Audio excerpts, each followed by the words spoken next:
Halo semuanya, welcome to my channel. Kali ini kita akan bercerita dengan judul Tergoda Janda Kakakku. Sebelumnya jangan lupa untuk di-subscribe, like dan komen.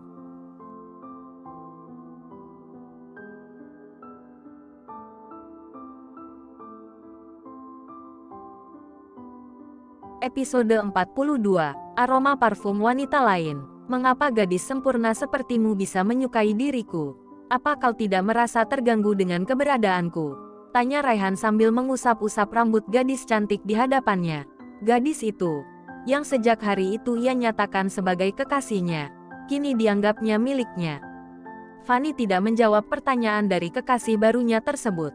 Ia justru membaringkan dirinya di atas dada kokoh Raihan. Dengan lembut, Fanny menggenggam tangan Raihan dan meletakkannya di sekitar pinggangnya. Sementara satu jarinya dia mainkan dengan lembut di dada Raihan yang terbuka karena kancing kemejanya yang 3 teratas sudah ia buka. Sayang, jangan memulainya lagi ya. Aku akan terpaksa membawamu ke kamar jika kau terus menggangguku, bisik Raihan. Fanny hanya tertawa. Sepertinya dia menemukan hobi baru yaitu menggoda pria dengan gairah tinggi itu. Aku tidaklah sempurna. Jauh dari kata sempurna. Aku jatuh cinta padamu sejak pertama kali aku melihatmu di toko waktu itu. Kau terlihat begitu memesona saat berjuang melawan demam. Jika kau menjadi suamiku, mungkin saja saat itu juga aku akan mengajakmu berduaan. Ucap Fanny. Oh sayang, desis Fanny. Oh, mengapa harus digigit? Pekik Fanny sambil mengelus lehernya yang terasa sedikit ngilu karena gigitan pria yang masih erat memeluknya. Itu hukumannya karena kelakuannya yang menjengkelkan. Jangan sekali-kali berkata, bercinta, di depanku. Aku cukup sensitif mendengar kata itu, ucap Raihan. Fanny kembali tertawa. Lalu ia mengambil segelas kopi dingin yang tadinya telah dia sajikan untuk Raihan. Ia merasa haus setelah sepanjang sore tertawa. Sayang, itu kopi milikku. Mengapa kau meminumnya? Kau tidak berperan sebagai tuan rumah yang baik. Kau bahkan mengambil apa yang sudah kau sajikan padaku, ucap Raihan. Kau lebih kejam, Rai. Kau mencuri itu sebelum aku sempat memberikannya padamu, ucap Fanny. Aku baru pertama kali ke sini. Apa yang bisa aku curi? Tanya Raihan. Hatiku. Kamu telah mencuri hatiku, Rai. Raihan tertawa lembut, lalu mencium pelan bahu dan kepala kekasihnya. Biasanya aku yang akan merayu wanita. Tapi mengapa sekarang aku yang dirayu olehmu? Ujar Raihan. Aku hanya mengatakan kenyataan, ucap Fanny. Nampaknya malam sudah larut. Lebih baik aku pulang. Kau istirahatlah. Besok pagi aku akan menjemputmu jika mobilmu masih di bengkel, ucap Raihan. Katakan dulu, ujar Fanny. Apa? Raihan yang sudah berada di dekat pintu memalingkan tubuhnya karena Fanny ingin mendengar sesuatu darinya. Katakan bahwa kau mencintaiku, pinta Fanny. Raihan mengambil langkah-langkah lebih dekat pada kekasihnya. Aku mencintaimu, aku mencintaimu, aku mencintaimu. Sayang, berapa kali harus kukatakan ini? Aku tergila-gila padamu. Senyummu, kemarah-marahmu, aromamu, kenakalanmu. Segala hal yang ada padamu membuatku gila. Raihan kembali terjebak dalam candu baru ini. Kali ini ia benar-benar terbuai. Sejak awal ketika Fanny turun setelah mandi tadi, Raihan telah menahan nafsunya dengan susah payah. Dan sekarang, dia mendekap tubuh Fanny hingga terjepit di dinding di samping pintu. Satu tangannya terletak di leher belakang gadis itu, sementara tangan satunya bertumpu di dinding. Mereka tenggelam dalam cumbuan mereka yang penuh gairah. Tanpa sadar, tubuh Fanny perlahan menggeser tubuh Raihan, mengarahkan mereka menuju pintu. Di antara ciuman-ciuman panas mereka, gadis itu tersenyum dengan licik, seolah-olah dia sudah merencanakan sesuatu. Dan benar saja, ketika sampai di dekat pintu, dia dengan tiba-tiba mendorong tubuh Raihan dan mengambil jarak di antara mereka. Rai, lenguh Fanny. Ya, sayang, sahut Raihan. Mungkin lebih baik kamu pulang sekarang, pinta Fanny. Fanny menjulurkan lidahnya pada Raihan setelah berhasil mendorongnya keluar dari pintu. Hani, kamu, gadis nakal, gerutu Raihan. Sekali lagi, tangannya melingkari pinggang ramping kekasihnya. Dan Raihan mencium kening sang gadis nakal dengan penuh kasih. Lain kali, Aku tidak akan membiarkanmu pergi jika kamu terus menggodaku, sayang. Aku mencintaimu, aku pulang dulu ya. Ucap Raihan yang kemudian pamit meninggalkan rumah Fanny. Aku juga mencintaimu, sahut Fanny. Sementara itu, di depan ruko, Anjani sedang menunggu suaminya menjemputnya pulang. Arga telah berjanji akan menjemputnya sore ini. Anjani mengeluarkan ponselnya saat mendengar suara notifikasi pesan masuk. Mengira bahwa itu adalah suaminya yang mengirimi pesan. Pesan dari unknown, "Hai, apakah kamu sedang menunggunya pulang?"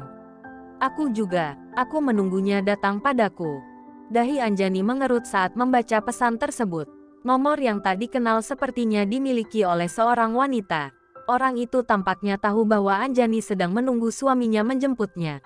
Tak lama kemudian, ada notifikasi pesan masuk lagi dan Anjani segera membukanya. Mengira itu berasal dari nomor tak dikenal tadi.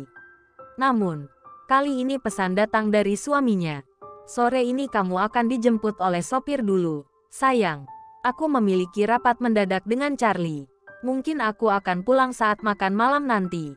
Setelah membaca pesan itu, dia melihat mobil yang biasa dikemudikan oleh supirnya tiba. Dengan membawa Dharma, dia menuju mobil. Sebelum membuka pintu mobil, dia mendengar suara notifikasi masuk lagi pada ponselnya. "Unknown, kali ini kamu kalah. Ternyata dia datang padaku." "Dek, mengapa orang yang mengirim pesan ini tahu tentang keadaannya?" Orang tersebut mengetahui bahwa dia sedang menunggu suaminya, dan juga tahu bahwa Arga akhirnya tidak menjemputnya. Anjani tidak ingin memikirkan hal buruk, tetapi ia merasa terganggu oleh pesan-pesan dari orang asing ini. Anjani menanti suaminya hingga melewati waktu makan malam, dan makanan yang telah dia masak tampaknya sudah dingin. Tanpa disadarinya, ia dan Dharma tertidur di atas karpet di ruang TV. "Sayang," ucap Arga, "Mas, kamu sudah pulang." Anjani terbangun ketika mendengar suara suaminya. "Maaf ya, aku pulang larut tadi. Aku ada urusan dengan Charlie." "Kok kamu dan Dharma tidur di bawah?" tanya Arga. Arga meletakkan tas yang ia bawa dan akan menggendong putranya. Niatnya ingin membawanya ke atas. "Mas, sudah kubilang jangan megang Dede kalau pulang kerja." "Mas sudah makan," ucap Anjani. "Sudah, tapi aku merasa lapar lagi."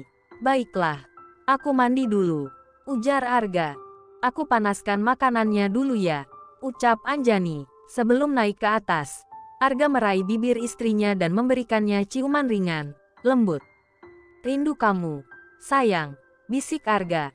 Anjani segera memanaskan semua makanan yang telah disajikan di meja makan. Tidak lama setelah menyelesaikan semuanya, Arga turun dengan hanya mengenakan celana pendek. Namun, alih-alih menuju meja makan, suaminya justru pergi ke ruang TV hanya untuk mencium Dharma yang masih tidur lelap. "Mas, makan dulu dong. Nanti dia terbangun kalau kamu menciumnya seperti itu," tegur Anjani, khawatir. Arga tertawa. Ia memang sering kali merasa gemas saat melihat pipi cubi putranya. Anjani tetap menjaga sambil suaminya makan, sesekali memerhatikan putranya. "Sayang, kenapa kamu tidak makan?" tanya Arga. "Tadi sudah," jawab Anjani.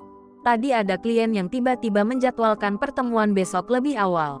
Katanya dia akan pergi keluar kota besok. Jadi dia meminta pertemuan sore tadi. Dan kemudian dia malah mengajakku makan malam," ucap Arga. "Kamu sudah makan malam? Kenapa masih lapar?" tanya Anjani. "Tidak enak makan di sana. Aku tahu kamu pasti menungguku pulang," ucap Arga. Anjani mencubit pipi suaminya dengan gemas hingga Arga berseru kaget. "Kayaknya ini kasih kode ya," ucap Arga dengan senyum menjengkelkannya. "Iya, kode Mas harus dibayar kompensasi karena sudah membuat aku dan Dharma menunggumu," ucap Anjani. "Kompensasi, oke, jadi apa yang tidak akan kamu lakukan bersama Dharma?" Arga mengambil ponsel yang ada di depannya. Tetapi saat hendak mengetik sesuatu, Anjani cepat-cepat mencegahnya. "Mas, mau ngapain?" tanya Anjani. "Tadi kamu minta kompensasi," ucap Arga. "Jadi mau mengetik angka 5 dengan banyak nol di belakangnya?" "Bukan itu, Anjani tidak minta itu," ujar Anjani. Sambil berbicara, Anjani mulai membersihkan meja karena suaminya sudah selesai makan. Arga mendekati dan memeluknya dari belakang, menciumi leher wanita itu sambil sesekali memberikan kecupan di tengkuknya. Mas, jangan nakal ya. Aku sedang mencuci piring. Aku hanya minta. Anjani terhenti karena gairah mulai memuncak. Masalahmu kambuh ya. Arga tanpa malu sudah melepaskan bagian bawah penutup pahanya. Ia dengan mudah melakukannya karena Anjani hanya mengenakan gaun tidur pendek yang cukup seksi. Bisa nggak sih? Tanya Arga. Kalau bilang nggak boleh juga, pasti kamu nggak akan dengar, Mas. Anjani merasakan pinggiran Singapura bergerak karena Arga memakinya dengan penuh gairah. Meskipun mereka memulainya tanpa pemanasan seperti biasanya, tetapi Anjani segera terbawa oleh sensasi yang berbeda dan intens. Rasa sakit pertama berubah menjadi kenikmatan yang memenuhi tubuhnya. Mereka terus-menerus bermain dalam permainan cinta mereka, memburu kebahagiaan. Hanya bisikan-bisikan halus dan rintihan lembut yang mereka keluarkan, menghindari suara keras agar tidak mengganggu tidur anak mereka. Sayang, rintih Anjani. Arga memeluk pinggang istrinya erat, mengalami puncak kenikmatan yang membawanya terbang tinggi. Ia mencium pucuk kepala Anjani berulang kali. Terima kasih, sayang. Aku sayang padamu, ucap Arga. Anjani juga sayang pada Mas. Mandi bergantian ya, takut Dharma bangun. Dan selain itu, kalau mandi bersama pasti kita akan terlalu lama, ucap Anjani. Kamu tahu banget ya, Mas pengen banget mandi bareng, ujar Arga. Permainan singkat yang sangat memuaskan. Arga melakukannya dengan sengaja agar putranya tidak terbangun oleh kegaduhan permainan dewasa yang biasanya sering mereka lakukan. Sentuhan-sentuhannya pasti akan membuat istrinya berteriak atau merintih. Jika itu terjadi, pasti dia tidak akan melanjutkan permainan karena putranya akan mengambil alih kendali atas istrinya. Setelah suaminya turun, giliran Anjani naik ke atas untuk membersihkan diri. Kebiasaan, Anjani menggerutu sambil mengingat kebiasaan suaminya selalu membuang pakaian kotor sembarangan. Kali ini jas dan kemejanya tergantung di sofa di samping ranjang. Anjani mengambilnya dengan niat akan memasukkannya ke keranjang cucian. Tapi alisnya mengkerut saat mencium aroma yang tidak biasa. Bau parfum khas wanita tercium di jas dan kemeja suaminya. Anjani mengangkatnya, menciumnya lagi, dan memastikan bahwa benar ada aroma parfum wanita di pakaian itu.